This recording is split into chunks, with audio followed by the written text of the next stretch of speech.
정말 좀 폼나게 살았으면 좋겠습니다. 그죠? 아유, 인생이 이렇게 살수록 키도 좀 줄고요. 주름도 왜 이렇게 늘어나는지, 아우, 뱃살은 왜 이렇게 늘어나는지, 이렇게 뭘 입어도 잘 폼도 안 나고요.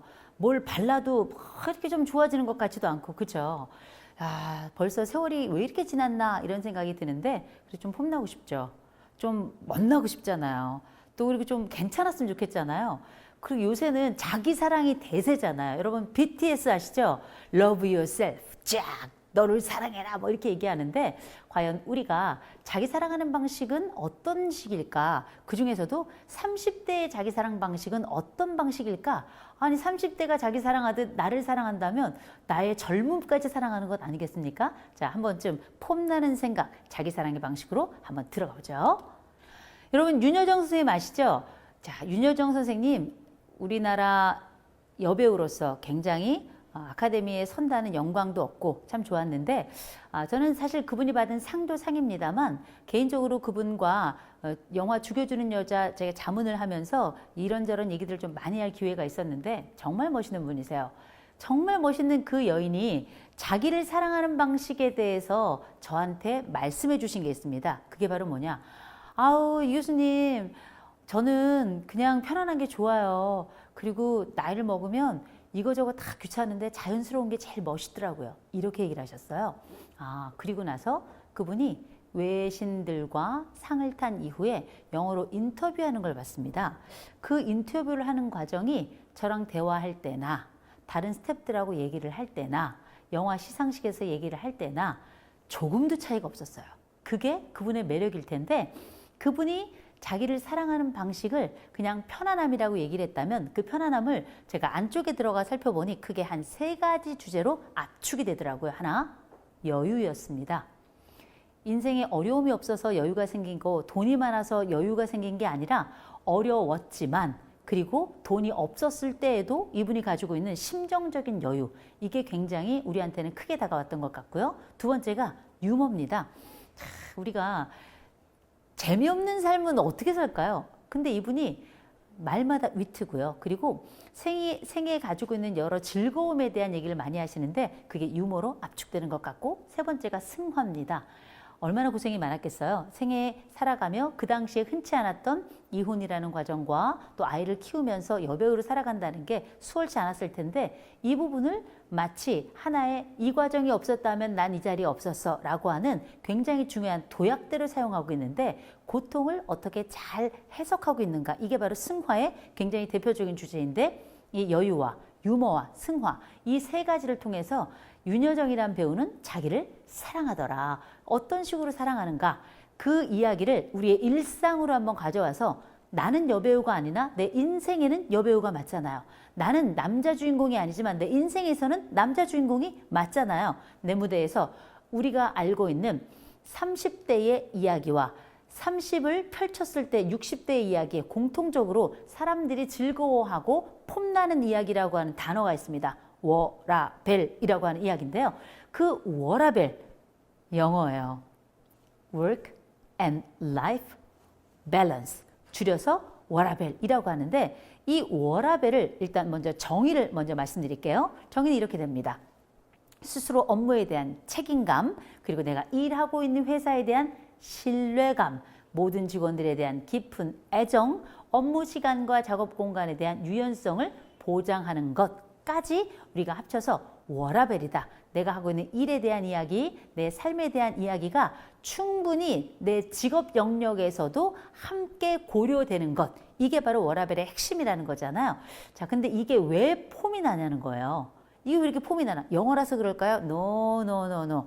단순히 영어만이 아니라 우리가 인생을 살아가며 지그문트 프로이트라고 하는 심리학자의 이야기도 또 많은 우리가 알고 있는 인생에 대해 분석하는 사람들도 똑같은 얘기합니다. 인생은 크게 2가지 주제로 요약된다. 사랑과 노동이다. 근데 이 사랑이라고 하는 건 우리에게 있어서는 life에 해당이 되는 거고요. 노동이라고 하는 건 work, 일에 관련된 이야기일 텐데 이 사랑과 노동 한쪽만 기울어져도 우린 처음에 성춘이 있을지 모르겠지만 행복은 없더라. 또 사랑은 있을지 모르겠지만 가난하더라 이런 얘기들을 하거든요. 자, 그래서 최근 우리가 알고 있는 알바천국에서 나온 자료를 보니까 요새 MZ 세대들 30대들 이렇게 얘기하더래요. 월급은 비교적 낮지만 여가를 즐길 수 있는 아르바이트 난 원한다. 여가를 포기해야 하지만 월급이 높은 아르바이트를 원한다. 비율을 한번 보세요. 어디가 더 높은가. 당연히 월급이 적더라도 여가를 즐길 수 있는 아르바이트가 나는 필요하다. 이렇게 이야기를 하거든요. 이게 요즘 세대의 머리 구조예요. 우리는 정말 일하고 성장하고 일하며 살아왔고, 그런데 그러면 이렇게 놀고 싶고 일은 적게 하더라도 내 행복이 필요하다고 하는 30대들은 정리 안 하고 계획 안 하고 사는가? 절대 그렇지 않습니다. 요새 젊은이들처럼 계획자라고 요새 젊은이들처럼 똑똑한 애들 없어요. 그러면 이들이 가지고 있는 폼나는 생각, 폼나는 삶, 폼나는 자기관리에는 어떤 내용이 있었는가 크게 봤더니 4가지로 압축이 되더라는 거죠. 자, 첫 번째가 바로 뭐냐? 시간 계획입니다. 시간 계획이라고 하는 건 요새 친구들이 플래너 쓰시는 거 한번 보셨어요? 옛날에 여러분 가계부 쓰신 적 있을 겁니다. 저요? 전 안 썼죠. 전 지금도 못 쓰겠더라고요. 그걸 어떻게 쓰나 몰라. 저는 정말 대단하다고 생각하는데 요새 애들은 깜짝 놀랄 정도로 자기 계획 아주 철저하고요. 그중에서도 시간 관리 놀라울 정도인데 그게 플래너로 대표되고 그 플래너를 통해서 어떤 시간이 조금도 나 이외의 것에 낭비되지 않도록 하는 것 아주 중요하게 생각을 하더라고요. 그래서 시간 계획 끝내주게 하는 것 플래너로 대표된다. 두 번째, 목표 설정입니다. 요즘 친구들이 수능을 통해서 성장한 친구들이라 수능이라고 하는 생애 목표 속에서 내가 어떻게 단기 목표, 중기 목표, 장기 목표를 세우는지를 학원 생활을 통해서 아주 몸으로 체득한 연령대가 지금의 30대들이에요. 그리고 이 체득한 걸 가지고 사회에 나왔기 때문에 목표가 설정이 되면 그 목표를 향해서 어떤 식으로 움직이고 그 과정에 내가 어떤 역할을 해야 되는지에 대해서 역할 분배도 명료합니다. 세 번째가 나만의 시간, 굉장히 중요한 이슈라는 거예요. 아무리 일이 좋고 돈이 좋아도 나만의 시간이 확보되지 않는다, 침범이 된다, 회사 바로 그만둡니다. 그래서 흔히 큰 기업에 보면 크게 제가 기업에서 하고 있는 5가지 강의가 있는데 하나, 신입사원, 두 번째, 1년차, 세 번째, 중간관리자, 네 번째, 임원, 다섯 번째가 CEO 이렇게 5가지 강의를 하는데 그중에 기업들이 가장 관심을 두고 하는 기업이 1년차예요. 왜냐? 1년차에 그렇게 이직이 많다는 겁니다. 그 얘기 뭐냐? 내 삶이 확보되지 않거나 내가 일하는 양에 비해서 보상이 있지 않다 싶으면 바로 떠나버리는 겁니다. 이건 내가 그 회사를 싫어해서도 아니고 내가 나를 충분히 사랑하는 영역에 이 회사가 이 부분을 방해한다면 사생활 침해라고 생각을 하는 거예요. 머리 구조 다르죠. 그러나 전 멋있더라고요. 전 멋있더라고요. 우리는 한 번도 그렇게 살아본 적이 없으니 이제 저는 그렇게 좀 살아보려고 하고 저도 제가 싫어하는 일에 대해서 충분히 고려할 만한 나이가 됐다고 생각하고 그렇다 보니 30대의 생각이 이해가 되더라는 거죠. 그래서 어떻게 만약에 내가 이 일을 하는데 어렵거나 혹은 내 시간이 침해된다 싶으면 이 부분을 적절하게 위임하더라. 다른 사람들에게 넘겨서 그 일을 하도록 하더라. 이게 30대들의 자기관리이고 머리구조이고 워라벨의 핵심적인 요소들을 하는 거죠. 시간계획, 목표 설정, 나만의 시간, 적절한 위임까지. 자, 그런데 이걸 해야 되는 이유가 있어요. 그걸 해야 되는 이유가 무엇인가? 심리학에 보면 깨진 유리창 이론이라는 게 있습니다. 이게 이제 짐바르도 교수라고 굉장히 유명한 교수인데 한번 여러분 인터넷 들어가셔서 짐바르도 교수 하면 크게 교도소 실험하고 또 한 가지는 깨진 유리창 이론 이 2가지가 굉장히 유명한데 한번 자세히 살펴보세요. 요는 뭐냐? 한 건물에 또 자동차에 유리창을 일부 딱 깨워놓고 그냥 방치를 했더니 그 다음번에 다른 사람들도 그 건물에 또 그 차량에 유리창을 막 던지고 엉망진창으로 만들더라. 그런데 그 유리창을 딱 수리를 했더니 그런 일이 없더라. 이게 이제 깨진 유리창 이론의 핵심적인 실험의 과정이에요. 요는 뭐냐? 유리창이 깨졌다 하더라도 보수를 하면 문제되지 않지만 누가 깼는지 언제 깼는지 모르겠지만 그것이 보수되지 않는다면 나중 상황도 안 좋아질 뿐만 아니라 타인들도 그걸 함부로 하게 되더라. 그래서 기억하셔야 됩니다. 나는 깨진 유리창인가? 내가 내 스스로를 함부로 하고 그걸 보수하지 않은 채 그냥 두는 건 아닌가? 그럼 이제 결정해야죠. 누가 깼는지 언제 깼는지 이게 굉장히 중요하죠. 더 중요한 건 뭔지 아십니까? 언제 보수할 거야? 그래서 누가 보수할 거야? 누가 언제 보수할 것인가가 훨씬 더 중요합니다. 그래서 자기를 사랑한다는 건 보수할 만한 지점을 찾고 보수할 의지를 찾는 것, 내가 그걸 수리하겠다라고 하는 의지와 그리고 시점을 정하는 것, 이것부터 시작하지 않으면 나를 그냥 저 사람은 그냥 그런 사람이겠거니로 넘어가는 게 아니라 더 함부로 나를 대하더라. 나 아니면 나를 사랑할 사람이 없다는 게 30대의 기본 전제입니다. 자, 그러면 나만 막 사랑해? 그게 말이 되냐? 이렇게 생각하실 수 있죠. 그건 너무 막 나가는 거 아니야? 아니요. 막 나가는 건 안 좋죠. 그런데 막 잘 나가는 건 괜찮아요. 그죠? 자, 그렇다면 막 나가는 게 아니라 막 잘 나가기 위해서 우리의 워라밸의 핵심을 위해 우리에게 무엇이 필요할 것인가? 지금부터 생각해야 됩니다. 첫째, 나에게 가장 큰 유혹은 무엇인가? 나를 침범하는 유혹의 시간은 무엇인가? 나를 침범하는 주제는 무엇인가?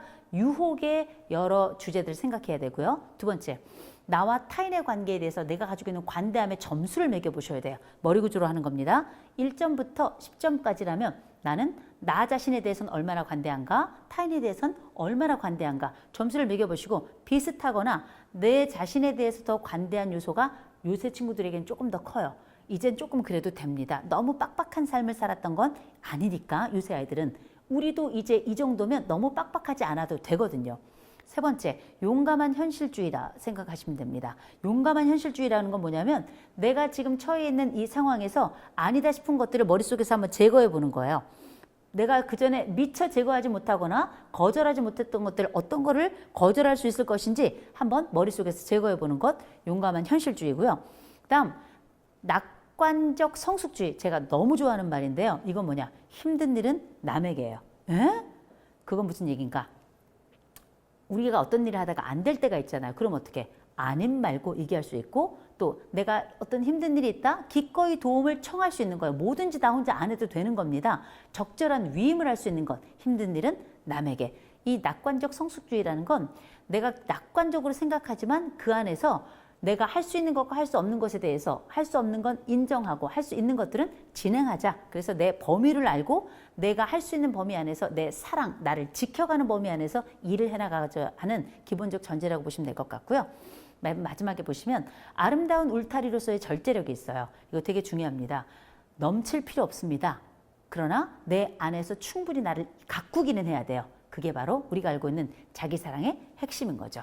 자, 그래서 우리가 막 나가는 게 아니고 막 잘 나가기 위해서 우리에게 필요한 폼나는 삶을 위한 기본적인 전제, 유혹에서 자유로워지고 머릿속에 생각해야 돼요. 나에게 관대한 것, 타인에게 관대한 것, 용감한 현실주의, 낙관적 성숙주의, 아름다운 울타리로서 절제력 꼭 기억하시고 내가 지금부터 무엇을 해야 될 것인가에 대해 머리에 생각을 한번 확 펼쳐보시기 바랍니다. 제가 계속 말씀드리죠. 상상해야 돼요. 계속 생각해야 돼요. 그리고 그 안에서 새로운 세계를 구축하셔야 됩니다. 그래야 이제 살게 되거든요. 생각해야 살게 됩니다. 이제 구체적으로 한번 폼나는 생각 시작해 보시죠.